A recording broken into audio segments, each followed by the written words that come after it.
2024 tahun, hati-hati. Batuk nggak masalah, batuk-batuk masalah, hati-hati. Dengar oke, dengar-dengar hati-hati ya. Dengar-dengar ya, teman kita yang itu, udah. Kita percaya Bu, kita percaya omongan orang lain yang nggak kita tabayunkan, nggak kita cek and recheck. Akhirnya begitu ketemu orang yang jadi benci banget. Berarti kebencian datang dari asupan informasi nggak? Berarti ketika kita membenci orang lain gara-gara kata-kata orang lain, lagi makan buah, nah gitu. Jadi ibu bapak termasuk yang sering makan buah huldi nggak kira-kira?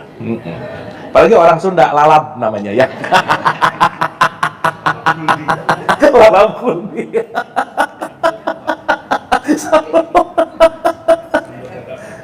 Sampai sini oke? Dapat ya? Jadi kalau kita ngelihat ini sebagai satu konstelasi bahwa ini adalah part dari consciousness kita akan mulai menyadari dari keseluruhan ini, it's happening within, di dalam, bukan di sana. Tapi nanti yang kasihan setan sih Bu, ya, aku tuh digoda setan. Ya karena setan yang menggoda aku sih, gitu. Padahal nanti di surat ayat 14:22 dibilang, lu jangan nyalahin gue ya, saya kan cuma ngajak, dia bilang. Nggak maksa. Ya ngerjain kamu. Betul nggak? Berarti kalau dia ngajak dan yang ngerjain kita, nggak bisa kita nyalahin siapapun. Karena kenapa? Memang sistemnya setan membawa kita menjauh dari Allah, gitu. Makanya sayatin itu artinya menjauh lagi, menjauh lagi, menjauh lagi, gitu. Itu namanya sayatin. Saitan. Nah kan manajemen iblisnya kita akan bahas di pertemuan yang akan datang ya. Nah, nanti kita ngerti. Supaya ibu bapak kita ngerti gimana manajemen mereka sih. Tapi kalau kita ngerti mereka sekarang siapa? Di dalam diri kita tuh ini kejadiannya gimana sih gitu. Contoh aja ibu bapak maaf nih. Di 17 ayat 53, salah satu sifat setan adalah pengen ngajak ribut, nyari kesalahan orang mulu. Jadi kalau bawaan kita pengen ngajak berantem, nyari salah orang mulu, maaf, berarti setannya aktif nggak Bu Pak? Jadi setan pakai sarung bisa nggak? Nah gitu. Pakai kopiah bisa nggak? Bisa. Pakai jilbab bisa nggak? Nah gitu. By the way ibu bapak kalau dia mau mengganggu, kira-kira strateginya smooth, smooth banget, nggak kelihatan, atau kelihatan banget yang mana? Jadi setan nggak akan ada di tempat yang menyeramkan. Betul nggak? Maaf. Setan bisa nggak ada di wilayah-wilayah agama? Bisa nggak? Bisa nggak ada di wilayah-wilayah kepercayaan? Bisa nggak? Bisa nggak ada dalam konteks yang bisa disebut sebagai figur otoritas? Bisa nggak? Gitu. Di surga aja ada setan dalam tanda petik. Nah, digoda. Sip ya? Itulah kenapa ibu bapak, salah satu ilmu ketika mempelajari ini, kita punya rumus, don't look up, don't look down. Selesai. Ibu bapak nggak usah terlalu idle, apalagi merendahkan. Kenapa? Suatu saat yang kita akan idolakan, pasti nyakitin hati kita, fix. Jadi ini nanti mau ngajarin, udah biasa aja, gitu. Ngeliat gini, gitu. Besok nyebelin, kecewa, gitu. Kenapa? Karena nanti kita ngerti bahwa state ini semua tidak terjadi pada external world, tetapi terjadi pada internal world kita gitu. Oke ibu bapak? Sampai sini clear? Sip ya?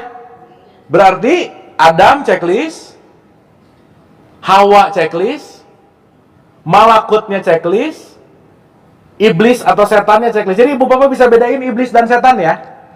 Iblis adalah keputusasaan yang diakibatkan keinginan kita menjauh dari kasih sayang Allah. Menjauh dari realitas. Menjauh dari kenyataan. Maunya iblis tuh jauh dari kenyataan aja. Karena sumber penderitaan hidup tuh cuma ada dua. Yang saya pengen nggak kejadian. Yang kejadian sesuatu yang nggak saya pengen. Udah gitu aja. Betul nggak Bu Pak? Berarti permasalahan hidup kita ada di mana? Dan keinginan itu adalah kendaraannya setan. Setan gitu ya, nggak usah. Setan, biasa aja Bu. Teatrikal. Itu penting gitu. Sip ya? Clear ya? Berarti banyak keinginan, banyak setannya nggak Bu, Pak? Makanya waspada sama keinginan. Ingin ini, ingin itu, ingin ini, ingin itu. Tetapi bukan nggak boleh punya keinginan. Bukan nggak boleh, bukan. Nah, makanya nanti ngerti mana keinginan yang bisa di-manage gitu.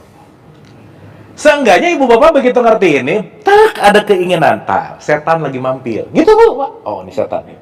Sok-sok maunya apa? Makanya ibu bapak maaf ya, nanti kita ada satu statement disebut ta'udz. Pernah dengar nggak? A'udzubillahi minasyaitonirrajim. Jadi ibu bapak sebelum masuk tim baca dulu ta'udz, udah gitu aja ya. Apalagi nanti di 66, 77, 88 udah a'udzubillah. Nah, supaya nggak banyak pengen gitu maksudnya.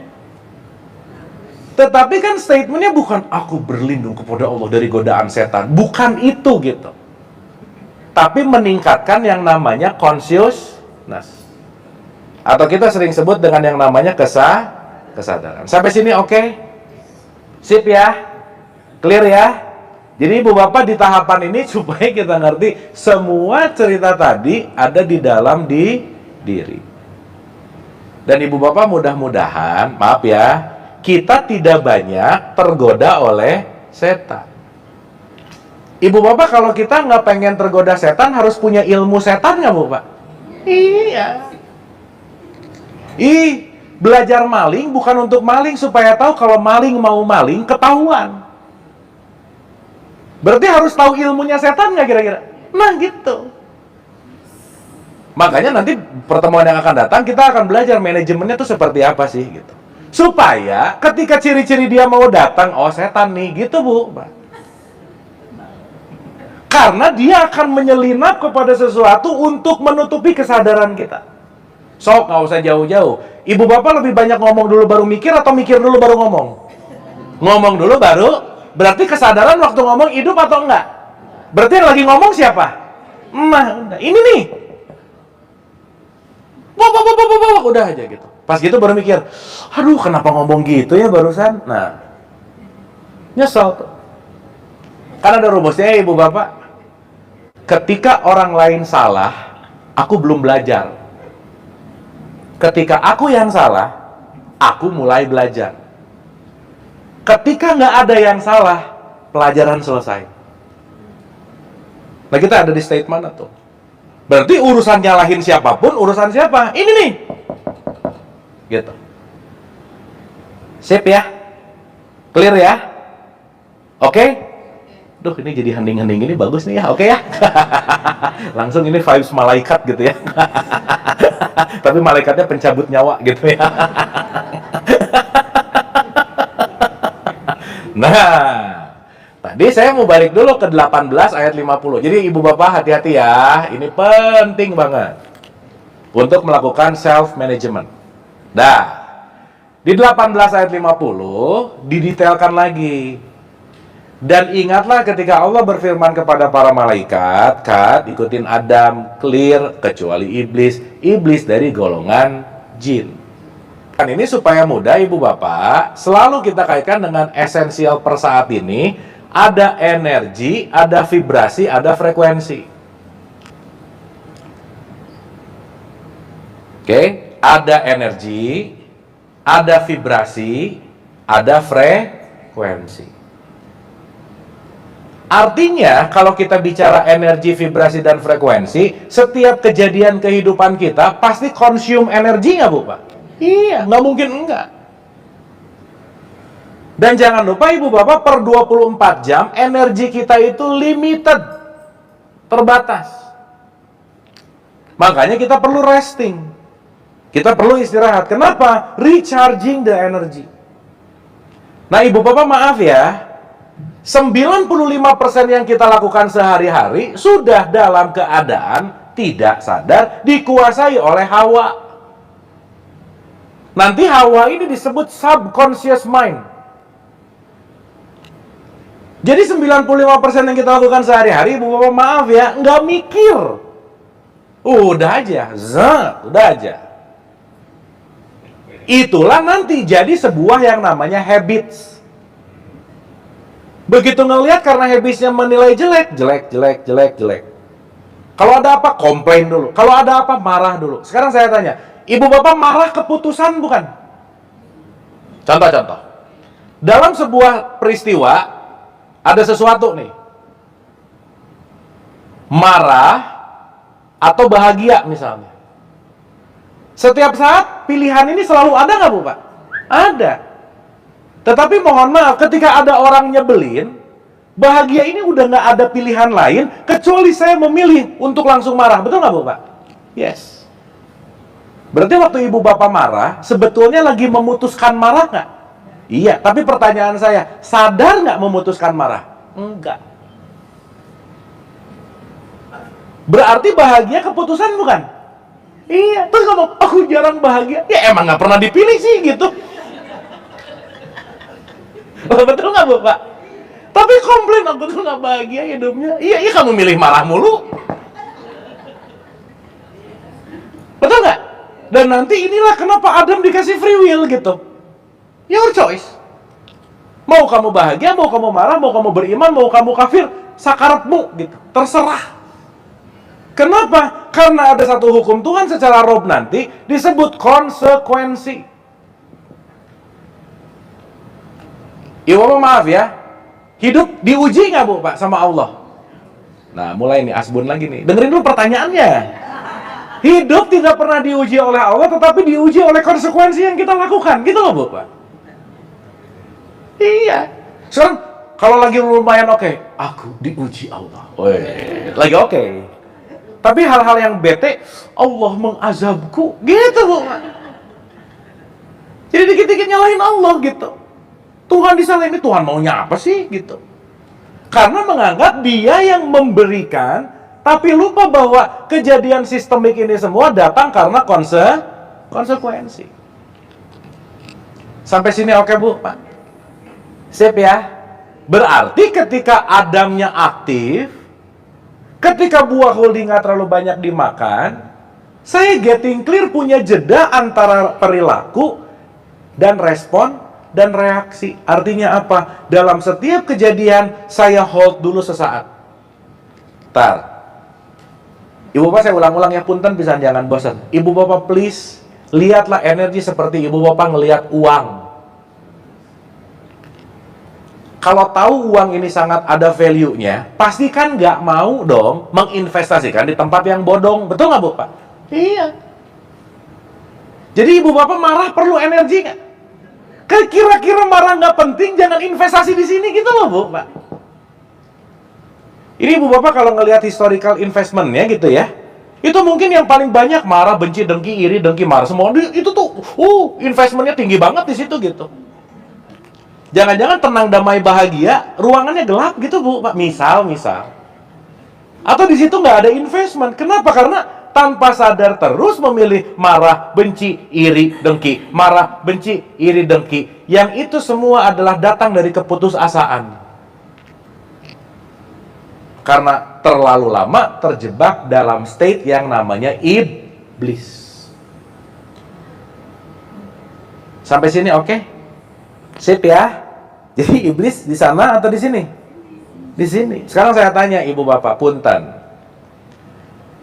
Ibu bapak nanti habis ini makan bakso dikubur di perut, betul nggak? Betul nggak? Berarti perut kuburan bakso bukan? Gampangannya gitu dulu. Nanti makan nasi dikubur di perut. Berarti perut kuburan nasi bukan? Yes. Sekarang saya tanya, si jasad suatu saat nanti akan expired nggak? Akan dikubur nggak? Di mana? Tempat pemakaman umum. Berarti tanah kusir itu adalah kuburan bagi jasad. Sampai sini oke? Sip? Sekarang saya tanya, berarti kalau gitu tubuh itu tempat disimpannya jiwa nggak? Kok bingung? Ulang. Nih. Ini jasad. Di dalam jasad ada jiwa. Oke? Berarti jiwa kita di dalam tubuh ini atau di luar tubuh ini? Berarti tubuh ini kuburan bagi jiwa. Runtut dulu. Perut, kuburan, bakso. Ya kan? Tanah kusir, kuburan, fisik. Jasad, kuburan, jiwa. Berarti ibu bapak tiap ngaca lagi ngelihat apa sebenarnya? Kuburan jiwaku. Nah, gitu. Bener nggak? Berarti pertanyaannya, ketika jiwa dikubur di jasad, ibu bapak pernah dengar siksa kubur nggak? Iya, ibu bapak nggak usah ke tanah kusir untuk melihat siksa kubur. Ketika jiwa tersiksa di dalam jasadmu, kamu sedang tersiksa di dalam kubur, gitu. Sekarang siksa kubur jadi film hantu, film setan, betul nggak? Maka ibu bapak mau ngedengerin abis 7 langkah di situ, babuk, nggak ada yang ribet di dalam, bu pak, biasa aja. Maka pertanyaan awal dalam kubur, ingat nggak bu pak? Nomor 1,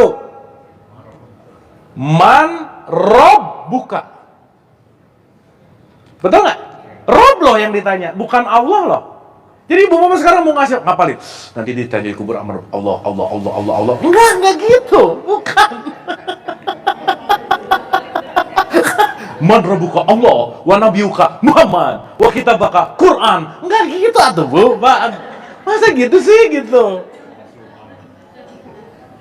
Tapi kan Rob ini artinya pengatur. Betul nggak? Makanya Robana adalah sesuatu yang mengatur. Maka Allah sebagai Rob itu pengatur, pengayom, dia yang memberikan sebuah pendidikan. Makanya disebut tarbiyah. Berarti ketika ditanya man robuka, ini lagi ditanya siapa nama Allah, bukan? Bukan.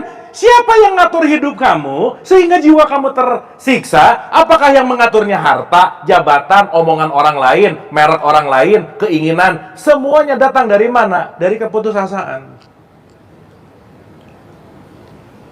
Berarti ibu bapak kalau kita lagi putus asa, diaturnya sama omongan orang lain, ada di levelnya setan, ada di levelnya nar. Per detik itu kita lagi terjadi siksa kubur nggak kira-kira? Itulah neraka namanya. Jadi kapan neraka? Sekarang bisa nggak? Bisa. Yang lucu tiap hari dia sedih ngomong, aku takut masuk neraka. Lah udah tiap hari gimana? Kok masih takut sih gitu? Orang tiap hari putus asa, tiap hari marah-marah, tiap hari benci. Berarti kalau ada sifat-sifat frekuensi yang rendah dilakukan, itu lagi ada di state yang namanya setan. Sampai sini oke bu, pak? Sip ya? Jadi ibu bapak bisa cek and recheck ya, aku lagi di surga, gitu. Tetap di surga. Begitu orang nyebelin datang ke neraka bentar, gitu.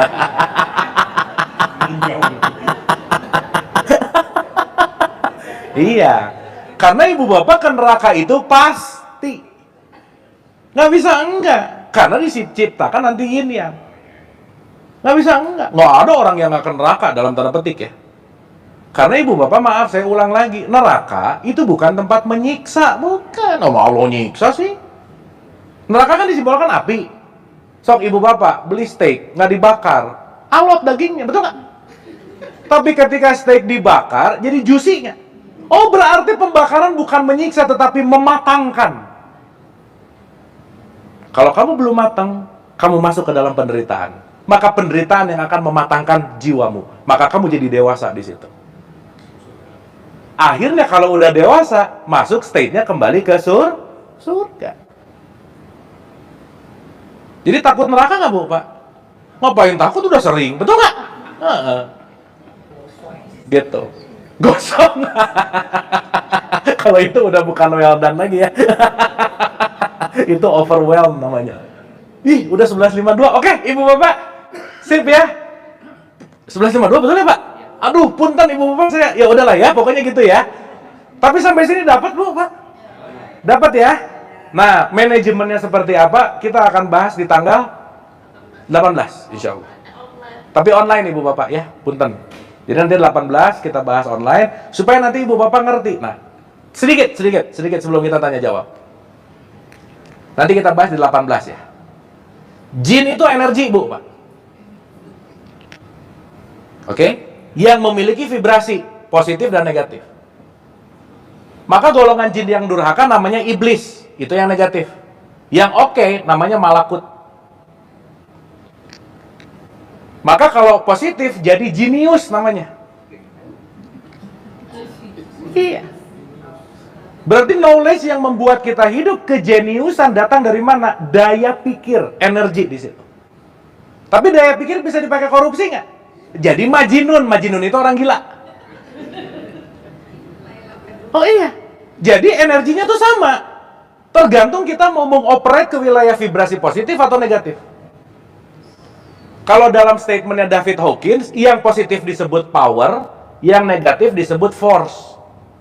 Nanti kita bahas ini di tanggal 18. Nah, frekuensinya nanti ada 17, Bu. Ngerti? Mulai dari jahanam, ini, ina, itu, sampai nanti level, ini semua adalah berbicara di wilayah frekuensi gitu. Nah, jadi sekarang pertanyaannya, rumus kunci hidupnya tetap balik lagi, my life is my making, titik. Hidupku tergantung apa yang aku pilih. Karena nanti kita ngerti bahwa setiap ini apapun konteksnya akan terjadi dalam keseharian sebuah sistem gitu kira-kira. Sip ya? Kesimpulan. Jadi Adam di luar, di dalam. Di dalam. Hawa di luar, di dalam. Di dalam. Iblis, malaikat, termasuk Allahnya nggak? Sip. Itulah nanti Allah bilang, haji dong. Berarti perjalanan melampaui iblis dan malaikat, gitu loh Bu. Lampaui itu. Berarti kalau kita mau melakukan perjalanan harus ada alamatnya nggak? Allah kasih tahu, alamatku lebih dekat dari urat leher. Berarti kalau kita mau haji, tidak ada jarak yang namanya fisik. Syariat ada fisiknya, hakikat tidak ada jaraknya di situ. Kenapa? Karena dia lebih dekat dari apapun yang kamu anggap dekat, gitu kira-kira. Kenapa? Begitu kita melampaui malaikat dan iblis, disitulah menjadi khalifah. Sip? Oke? Simpannya gini Bu, Pak. Begitu Ibu Bapak ada kesel-kesel, marah-marah, bete-bete, zat. Oke. Thank you, please. Gitu dulu, nomor 1, thank you dulu Bu. Disadari gitu. Makasih. Ibu Bapak ingat ya, perasaan itu tamu. Easy come, easy go. Kan nanti di Hawa ini ada segitiga nih, manas, pikiran, perasaan, emosi. Maka dalam Anas, yuwas wisufi sudur, yang selalu membisikkan. Berarti setan ada di mana? Ini, pikiran. Sip ya. Terakhir, Ibu Bapak, di surat 7 ayat 21. Nih ya, supaya kita ngerti. Di 7 ayat 21 selalu mengatakan, setan selalu memberikan sebuah yang namanya wejangan. Setan selalu memberikan yang namanya petuah. Oke, ada yang bawa Quran, boleh baca kompletnya Pak? Nah, Bapak nih ada. Punten Pak. 721. Dan dia, setan, bersumpah kepada keduanya, sesungguhnya aku ini benar-benar termasuk para penasihatmu. Para apa Bu Pak? Penasehat. Jadi Ibu Bapak kalau bawaannya pengen menasihati orang terus, berarti lagi ada siapa di situ? Nah, udah gitu aja ya, sip. Sip, atur nuhun. In detail manajemennya insya Allah kita akan bahas tanggal 18. Saya kembalikan ke moderator Pak Halim. Atur nuhun. Terima kasih Kang Abu telah memberi penjelasan yang menjelimet. Tapi mudah-mudahan bisa dimengerti apa dengan siapa. Oke, silakan, ada waktu kira-kira Enggak. 10 menit, silakan pertanyaan. Oke Pak, silakan.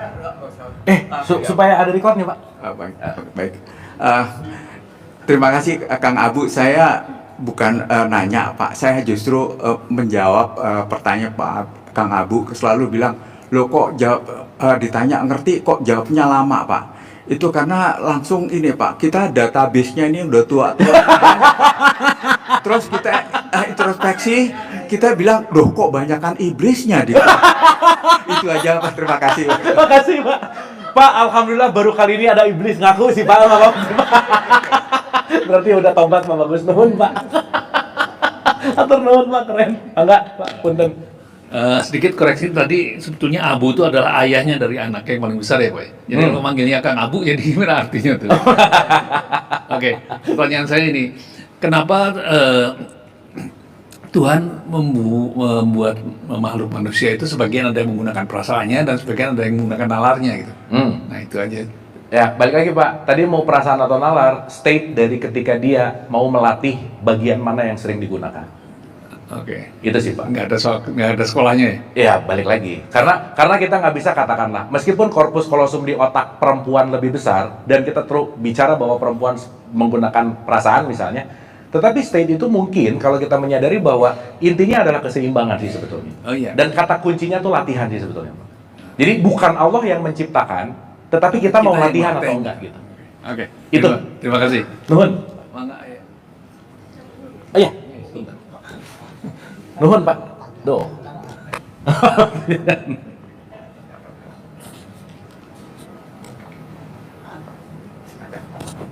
Punten. Kang Abu, saya tuh mau nanya, kalau nggak salah di dalam Quran selalu ada segala sesuatu telah ditetapkan oleh Allah dalam Lauh Mahfuz. Nah, itu apa sebenarnya jadi intinya? Oke, itu ada di surat 57, 20, 21, 22, 23. Nanti Ibu boleh catat ya. Di surat 57 Al-Hadid. Artinya gini Bu, segala sesuatu sudah ditetapkan di Lauh Mahfuz, segala sesuatu, the rule of game-nya udah ada gitu. Gitu. Makanya rule of game ini nanti kita sebut sebagai the law of universe. Contoh, dari kapan sampai kapan hukum tabur tuai selalu ada gitu Bu. Dan tabur tuai nggak akan pernah hilang. Jadi kata kuncinya bahwa kalau saya nanam melon pasti keluar melon. Dan itu sudah ditetapkan. Jadi jangan berharap kalau kamu nanam cabai keluarnya durian, nggak bisa. Kenapa? Sudah ditetapkan dalam Lauh Mahfuz, tabur tuai, tarik menarik, frekuensi energi vibrasi, kan ada 20 hukum tuh. Nanti Ibu mungkin kalau detailnya bisa nonton 3 fakir, kita udah pernah bahas tentang 20 hukum semesta. Nah, di dalam Lauh Mahfuz yang ditetapkan itu adalah sistem gitu. Kira-kira begitu. Soalnya kadang-kadang gini, ada orang yang seolah-olah ditakdirnya jadi orang jahat. Iya. Ya kan, seolah gitu. Jadi kan katanya kalau misalnya memang sudah ditetapkan di dalam Al-Fawz, jahat banget Tuhan kalau menetapkan bahwa dia akan jadi orang dosa terus gitu. Betul. Makanya di 13 ayat 11, aku tidak akan merubah suatu kaum kalau kamu nggak merubah keadaan dirinya. Ya. Ya. Contoh Bu. Ini saya megang handphone. Nih ya. Yang akan menyebabkan ini jatuh atau enggak, Allah bukan.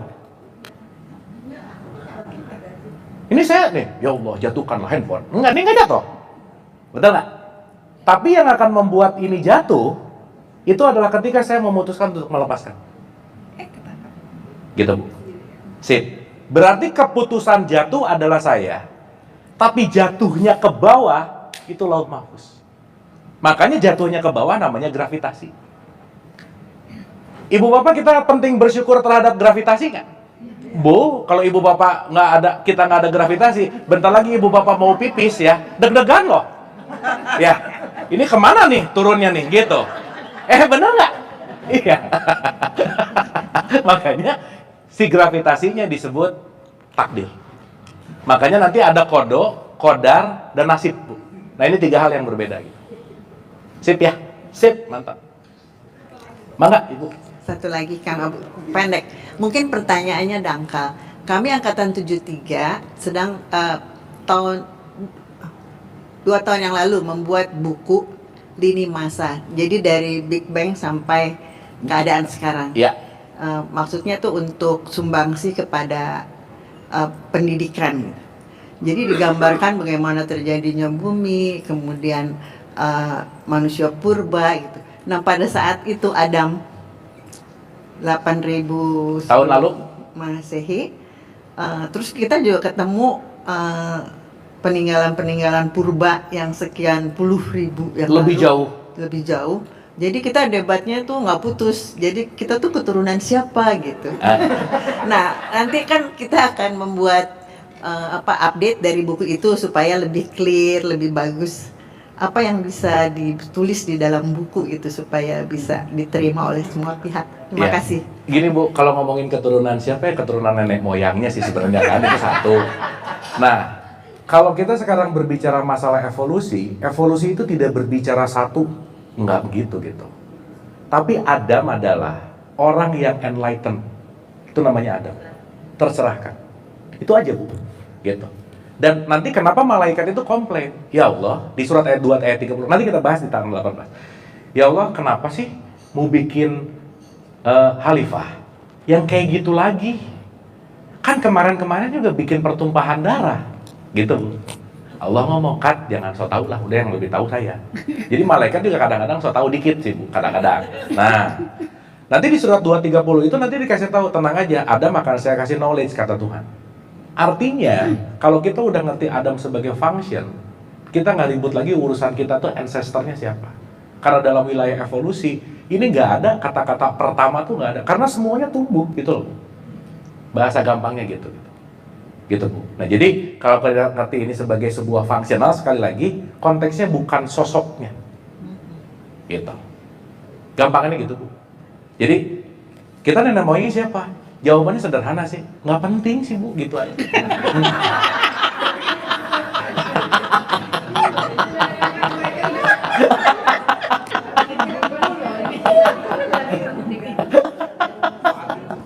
Iya, ya nanti di bukunya terakhir nggak penting gitu aja.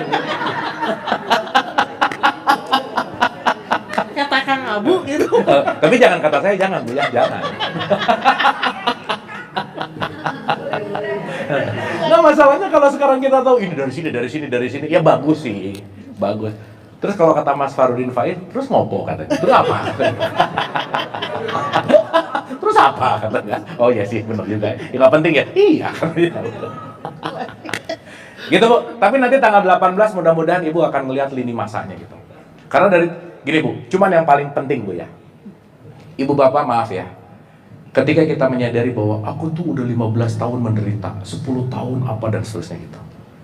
Once kita menyadari hidup ini adalah the infinite game. Kalau kita mundur ke 13,8 miliar tahun tentang Big Bang, bahwa bumi ada 4,6 miliar tahun yang lalu, matahari 5 miliar tahun yang lalu, dan manusia baru ada sekitar 200 juta tahun yang lalu.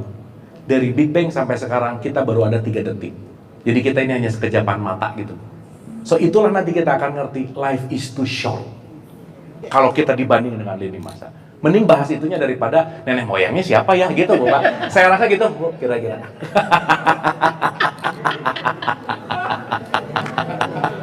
Gitu. Sip ya, aman ya. Kita udah zuhur kayaknya ya. Oh ya, Ibu silakan. Udah pernah ditanya sih, cuman mungkin Udah jawabannya boleh lah Bu, udah pokoknya. enggak, kalau dengar ceritanya Kang Abu seperti ini, udah gitu tadi kan kita cuma 3 detik gitu. Kadang-kadang mikir, Allah iseng amat sih bikin iblis, bikin setan, bikin malaikat, kita disuruh nanggung semuanya. Jadi pada akhirnya kan kita juga bertanya, jadi tujuan kita ada di sini apa gitu kan? Ya oke. Nggak penting juga. Nah gitu. Udah. Jadi Bu, begitu kita udah mulai menyadari banyak yang nggak penting ya udah ya gitu ya. At the end of the day, tujuan hidup sesimpel bahwa kita menikmati saat ini Bu, selesai. Yes. Karena kita nggak pernah ada masa apapun yang kita miliki kecuali di sini saat ini. Yes. Dan Ibu Bapak maaf ya, masih banyak yang berpikir kembali pulang itu setelah nanti nunggu mati, nunggu apa, kelamaan. Karena ilaihi rojiun terjadi ketika kita melampaui iblis, melampaui malaikat, melampaui ruang, melampaui waktu, kita hadir untuk eternal now. Disitulah inti dari pulang kita. Jadi kalau kita bicara, apa sih tujuan hidup? Untuk menikmati saat ini, untuk hadir utuh di sini saat ini, dan untuk melanjutkan kehidupan gitu. Nah, di bukunya Sujiwo Tejo mungkin ada satu statement, Tuhannya bukan maha iseng sih, maha asik Bu. Nah, dan nanti kita akan ngerti gitu, secara konteks keseluruhannya, ini semua adalah grand design untuk kita rasakan dalam ribuan rasa dalam hidup gitu. Jadi not about the purpose, tapi bagaimana kita will love the process gitu, itu sih Bu. Jawaban sederhananya gitu. Gitu kira-kira. Oke? Sip ya? Tapi yang jelas tujuannya sekarang apa? Makan siang Bu ya. Iya kita sholat dulu. Maka Pak Halim, kayaknya cukup. Oke, terima kasih Kang Abu dengan pencerahan pada hari ini dengan banyak-banyak pertanyaan yang cukup juga menggugah kita dan semakin mengerti apa isi pencerahan hari ini. Mudah-mudahan semua dapat kita pahami dan kita sadari sehingga kita bisa lebih baik dari hari ini untuk besok. Amin. Terima kasih. Sebelum kita tutup, kita bisa minta doa bersama, habis itu kita suhur bersama dan menikmati hidangan bersama juga. ya aku abis ini zuhur, tapi aku langsung Nggak makan dulu ya? Oke. Kita zuhur. Oke, Baik, makasih. Ibu Bapak, kita hening sejenak untuk mengakhiri. Hatur nuhun, terima kasih. Al-Hadiniyah, Al-Fatihah. A'udzubillahi minasyaitonirrajim. Bismillah. Alhamdulillah. Ar-Rahmanir-Rahim. Maliki yaumiddin. Iyyaka na'budu wa iyyaka nasta'in. Ihdinas siratal mustaqim. Siratal ladzina an'amta 'alaihim ghairil maghdubi 'alaihim waladdallin. Allahumma rabbighfirli wali walidayya warhamhuma kama rabbayani shaghira. Rabbana atina fid dunya hasanah wa fil akhirati hasanah wa qina adzabannar. Wa adkhilnal jannata ma'al abrar ya aziz ya ghafar ya rabbal alamin. Subhana rabbika rabbil izzati amma yasifun wa salamun alal mursalin walhamdulillahi rabbil alamin. Amin, amin ya Allah ya rabbal alamin. Ibu bapak hatur nuhun, mohon maaf lahir dan batin. Wabillahi taufiq wal hidayah. Assalamualaikum warahmatullahi wabarakatuh. Waalaikumsalam. Terima kasih Kang